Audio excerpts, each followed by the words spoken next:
Hello, I'm Paul Lewis Metzger, and I'm Professor of Theology and Culture at Multnomah University and Seminary, and Director of the Institute for Cultural Engagement, New Wine, New Wineskins. Welcome to New Wine Tastings, and I have my good friend, Tony Wynn. And Tony is a pastor in the area, and I want to ask Tony a question to start out with as we engage this subject of significant church. Tony, do you pastor at a significant church? I believe so, yeah. I think that my church is significant because it's loved by Christ. And so the answer to that is yes, but I also think we need to redefine or define what the word significant means and how it modifies the church. Actually, I really love Tony's answer. I didn't expect that answer. He didn't say that at the outset, but it's significant because it's loved by Christ. I think you can't get any better answer than that.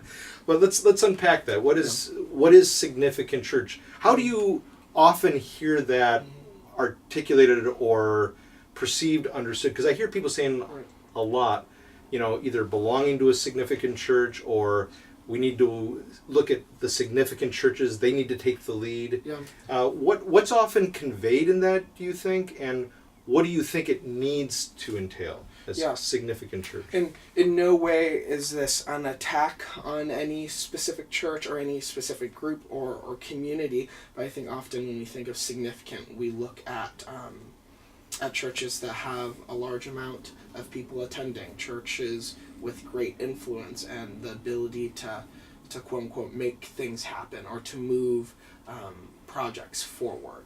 And I think there's nothing wrong with those metrics, but for the church that I'm at, if we were to measure the significance of my church by those metrics, my church would fall short. I pastor at a immigrant church, and the ministry that I help oversee is a second-generation Asian American congregation. And so by the metrics of influence and numbers, my church would not be significant. But that's why I would say that the significance of my church is found that it's loved by Christ. Yeah. And I would assume that I would hope everyone would say that really is at the heart of what significance is, that a church is loved by Christ. That's what gives it its significance. And I think it was Bonhoeffer who wrote in Life Together that Jesus Christ is the church, so wherever Jesus is found, the whole Christ, then you're going to find a significant church. And also I think the celebration of the sacraments or the ordinances, the preaching of the word, discipline, those are all aspects of what is entailed by the church, where people are being reached, people are coming into faith, people are being built up. That is the church. So I think in one sense, wherever Christ is found, wherever the word is preached, wherever the ordinances or the sacraments are celebrated, wherever there's discipline and accountability and witness and the like in the community at large, there you find a significant church. Right. Yeah, I would say, as a pastor on Sundays, of course I would want to show up to church to see new members, to see new attendees, because it means there's an opportunity for Christ to be preached and proclaimed and glorified. It would mean that there are opportunities for people to encounter the risen Savior. So of course we want to see people at church. But then to temper that, it's I think we'd easily get caught up and lose sight of what it really means to be significant if those are the metrics by which we define significance. Yeah, and just you had mentioned something before about like an older generation church and how people can think, well, that's not where it's found. Absolutely. And you were saying, well, there's something significant about that older congregation. Could you absolutely, yeah. The hypothetical I gave is, often when we look at churches to offer us leadership and innovation, how often do we go to our church of 30, 20 members with the average age of congregants being in their 60s? How often do we go to these churches and say, man, you've been around for 30 plus years, but you haven't grown past the 30 mark? We would say that church is dying. Your significance is insignificant.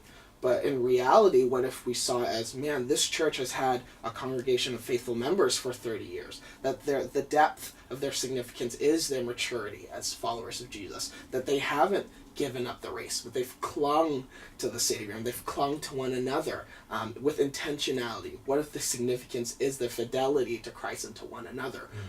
That's their significance. And so in reframing the metrics of significance, I think that offers us a way forward.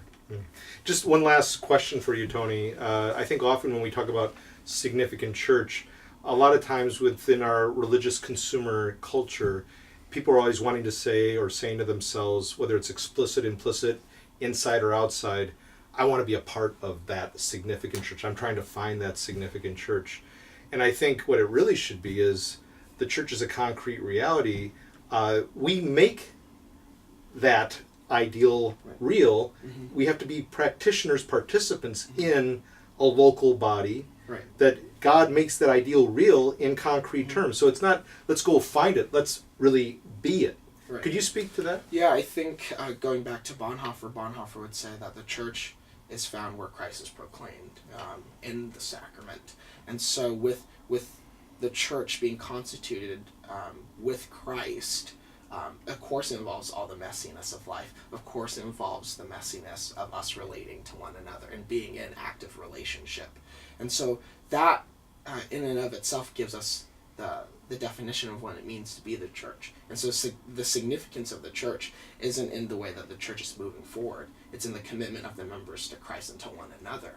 The significance of the church is in my loyalty to my brothers and sisters in the community, not just on a Sunday, not just in a seat, not in the giving and the and tithing, but it's in the man, I'm gonna stick with you through the messiness of my life and your life. And so I think that's what gives the church its significance.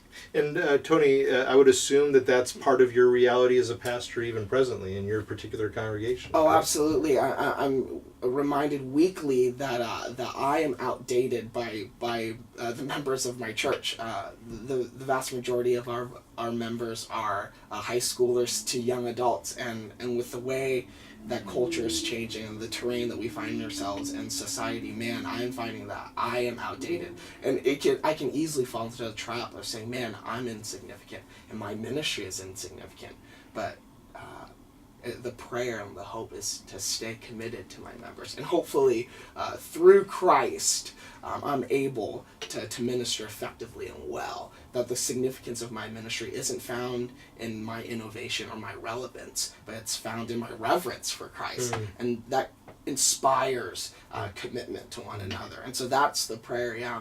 And with that congregation, that younger generation, it's also connected to an older generation, Vietnamese-speaking congregation, correct? Absolutely. So you have English-speaking Vietnamese, but you're trying to stay together, to live together, and that's got to be messy too. Oh, absolutely. And I think in our current culture where things are often messy and ununited, disunited, and disjointed, being at the focal point of that and the crux of that, in that mess of man where there are two differing communities, how do we stay united? I think that in itself is significant. Tony Wynn, Paul Lewis Metzger, it's great to be with you. Thank you for joining us at New Wine Tastings.